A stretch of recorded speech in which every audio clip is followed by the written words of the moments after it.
I want to send a message to every survivor of sexual assault. Don't let anyone silence your voice. And you have a right. You have a right to be heard, and you have a right to be believed. We're with you. Right. Have a right to be believed.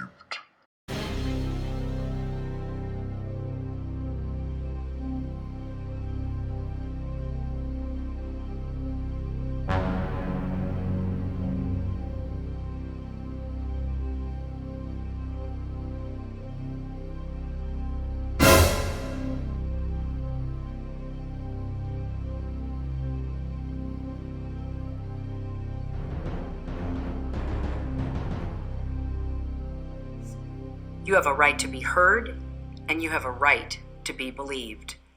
We're with you.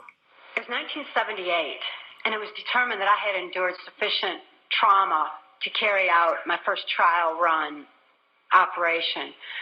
An enormous quantity of cocaine had been flown in on one of these operations, and I was to deliver it into the neighboring state of Arkansas. By that time, Bill Clinton's drug operation was in full swing. He was governor of Arkansas, and I delivered this cocaine to a remote airport in Ouachita Forest, which I've since identified as Mena Airport.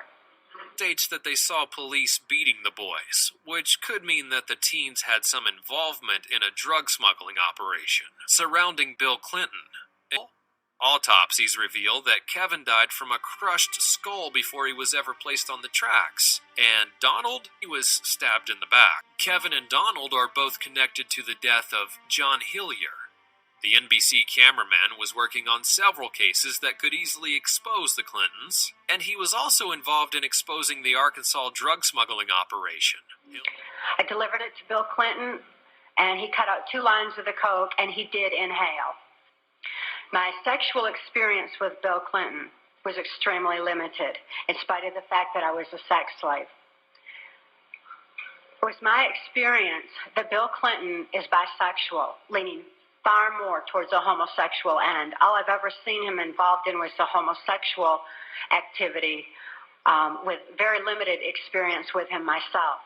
Whereas my experience was much more prevalent with Hillary Clinton, because Hillary is also bisexual, leaning more towards a homosexual end, and it was she who accessed my sex programming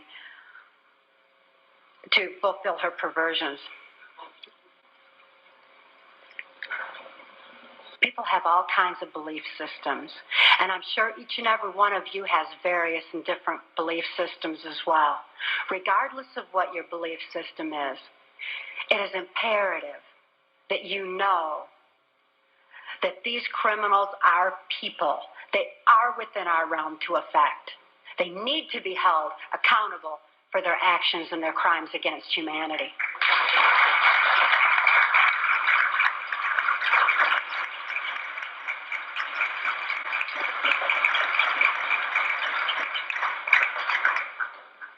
It was 1980, and my daughter Kelly was born.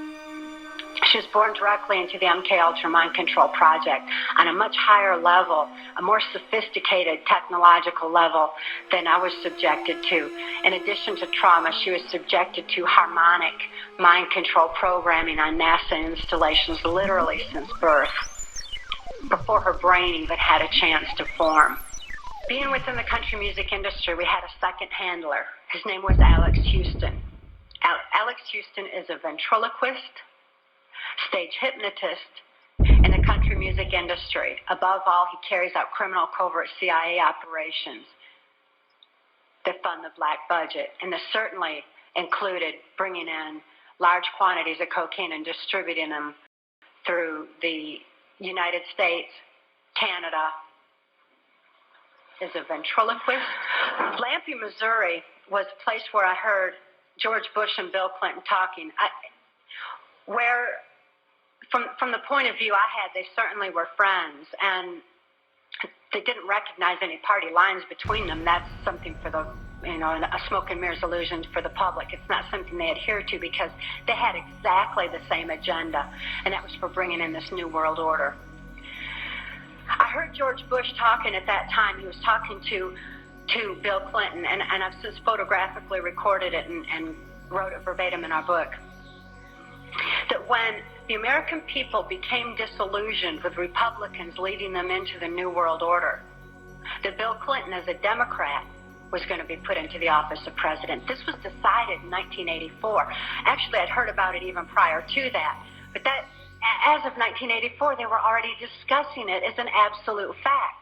It was also discussed in the groundwork for NAFTA that by the time George Bush went into the office of president, that Salinas was going to become president of Mexico, and they together would be bringing in the NAFTA, which was the beginning of New World Order controls.